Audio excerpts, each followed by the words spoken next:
प्रभु यीशु मसीह के सामर्थी नाम में क्रिश्चियन चर्च भोपाल की ओर से पुनः एक बार हम आप सबों का स्वागत करते हैं। आज हमारे चिंतन के लिए बाइबल का पाठ पढ़ने में हमारी सहायता श्री आशीष जेकब करेंगे। रूहानी चिंतन के लिए बाइबल में से मैं पढ़ूंगा मत्ती की इंजील 19वां अध्याय उसका 6वां पद। अतः वे अब दो नहीं परंतु एक तन हैं, इसलिए जिसे परमेश्वर ने जोड़ा है उसे मनुष्य अलग ना करे। आमीन। आइए हम अपने धन्यवादित मनों के साथ परमेश्वर के सम्मुख जाकर उसकी आराधना करें।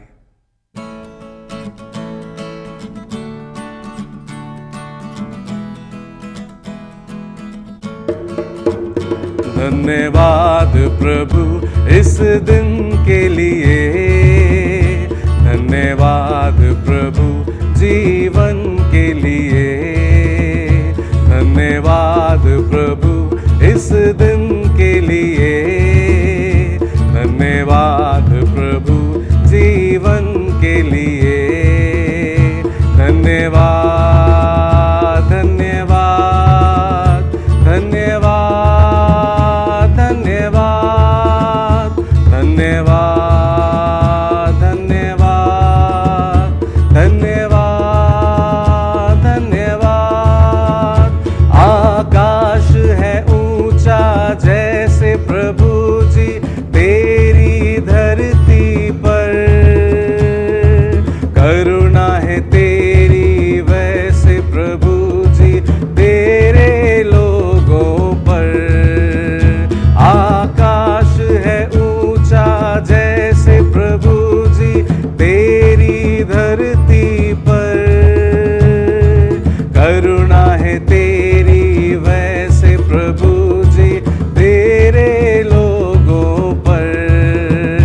धन्यवाद प्रभु तेरे प्रेम के लिए, धन्यवाद प्रभु सुख चैन के लिए, धन्यवाद प्रभु तेरे प्रेम के लिए, धन्यवाद प्रभु सुख चैन के लिए, धन्यवाद धन्यवाद धन्यवाद धन्यवाद धन्यवाद धन्यवाद धन्यवाद धन्यवाद। आइए थोड़ी देर ठहरकर प्रभु के वचन को आदरणीय बिशप डॉक्टर विपिन लाल जी के द्वारा सुने। मत्ती की इंजील उसका 19वां अध्याय और 3 पद में यूं लिखा है, तब फरीसी उसकी परीक्षा करने के लिए पास आकर कहने लगे, क्या हर एक कारण से अपनी पत्नी को त्यागना उचित है? फरीसी यीशु मसीह के सामने है और यीशु मसीह के पास आकर यीशु मसीह को पकड़ने के लिए, अपने शब्दों के जाल में फंसाने के लिए वो परिवार के बारे में बात करने लगते हैं। लेकिन उसके 6वें पद में लिखा हुआ है, जहां यीशु कहता है कि परंतु एक तन है, इसलिए जिसे परमेश्वर ने जोड़ा है उसे कोई मनुष्य अलग ना करे।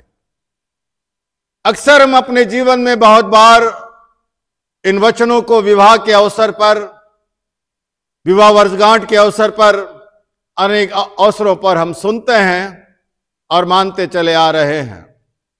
पिछले दिनों में एक पंजाब की एक प्यारी सी बेटी है जो हमारे साथ में प्रेयर पार्टनर है, जो लगातार प्रार्थना में जुड़ी है और जिसके लिए परमेश्वर का अनुग्रह से मिला है कि आने वाले दिनों में, कुछ ही दिनों के बाद में, ईस्टर के बाद वो विवाह के सूत्र में बन सके।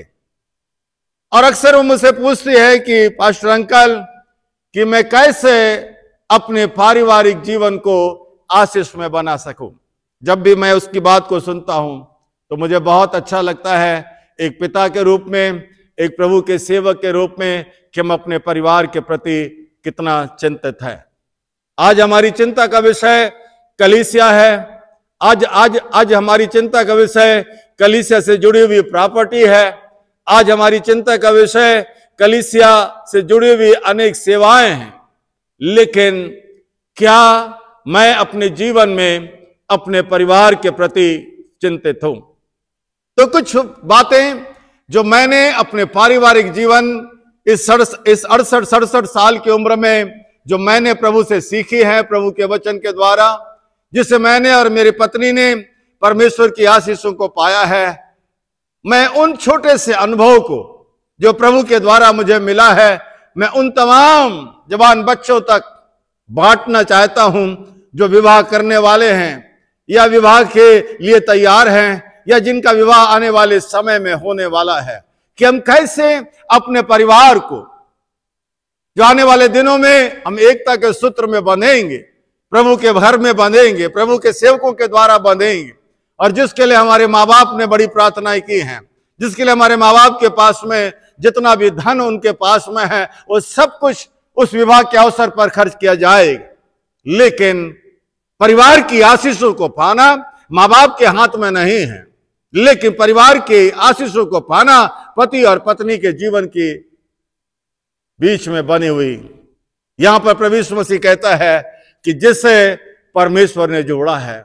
मेरे बच्चों, जीवन में, अपने पारिवारिक जीवन की यात्रा में आप हमेशा पहली बात को याद रखना कि आपको जोड़ने वाला कोई मनुष्य नहीं है, कोई समाज नहीं है, लेकिन आपको जोड़ने वाला परमेश्वर है। यह परिवार की खूबसूरती है, क्योंकि परमेश्वर ही है जिसने संसार के अंदर परिवार की स्थापना किया है, और स्थापना करने वाला केवल परमेश्वर है, किसी मनुष्य के द्वारा नहीं। कई बार हम चिंतित होते हैं, कई बार हम शिथिल पड़ जाते हैं, कई बार हम कुछ समय के बाद में हम एक दूसरे से धीरे धीरे हमारा प्रेम ठंडा होने लगता है, क्योंकि हम इस बात को भूल जाते हैं कि हम किसी मनुष्य के द्वारा नहीं हैं, लेकिन परमेश्वर ने हमें जोड़ा है।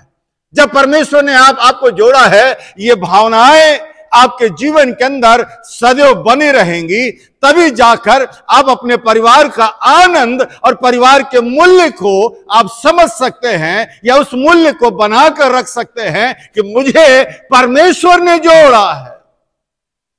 यीशु मसीह कहते हैं कि जिसे परमेश्वर ने जोड़ा है।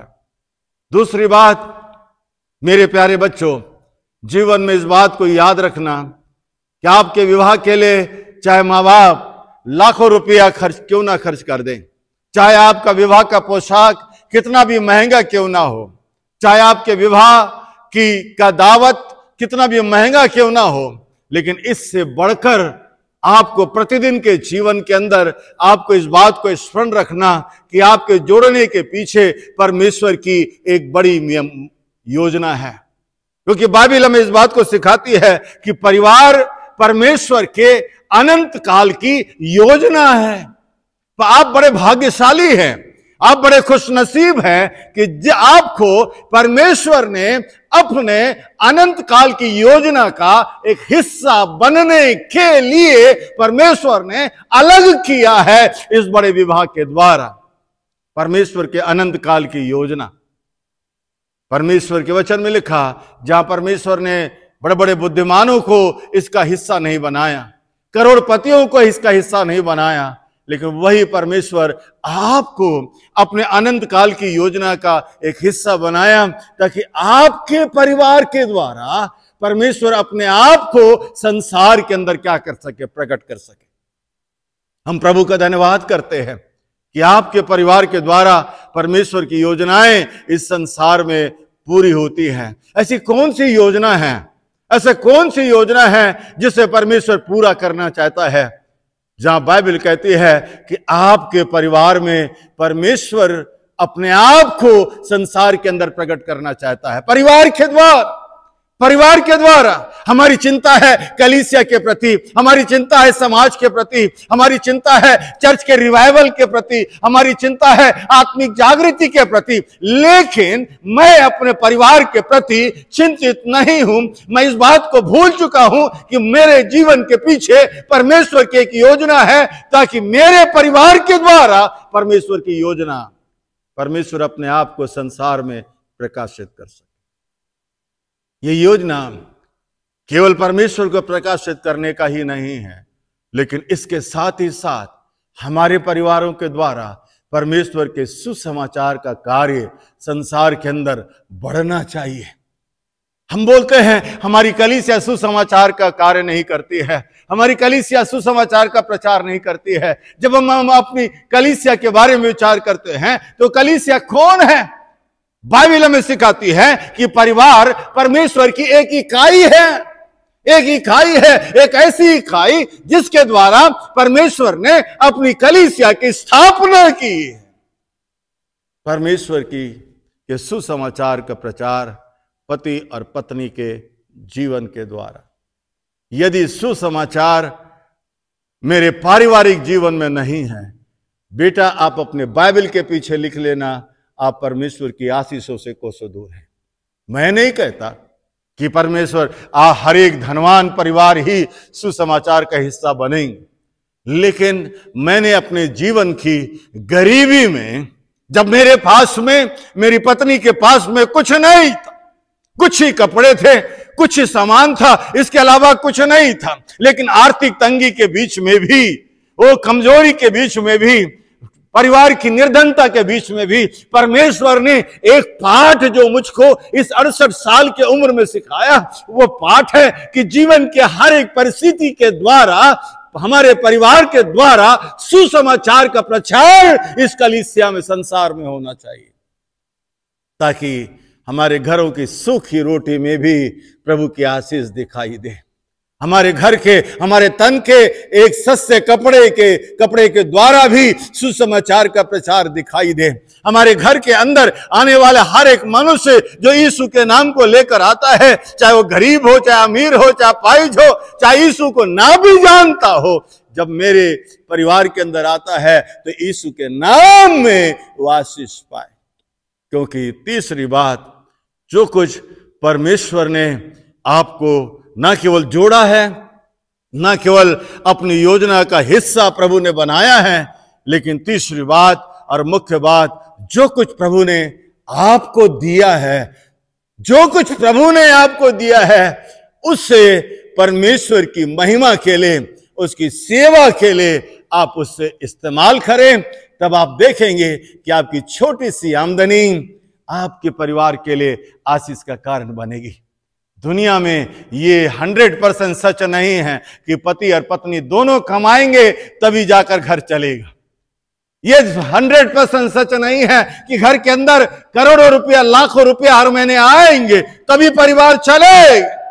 लेकिन 68 साल की उम्र में मैंने इस बात को जाना है कि प्रभु ने आज तक कभी भी हमें भूखा रहने नहीं दिया।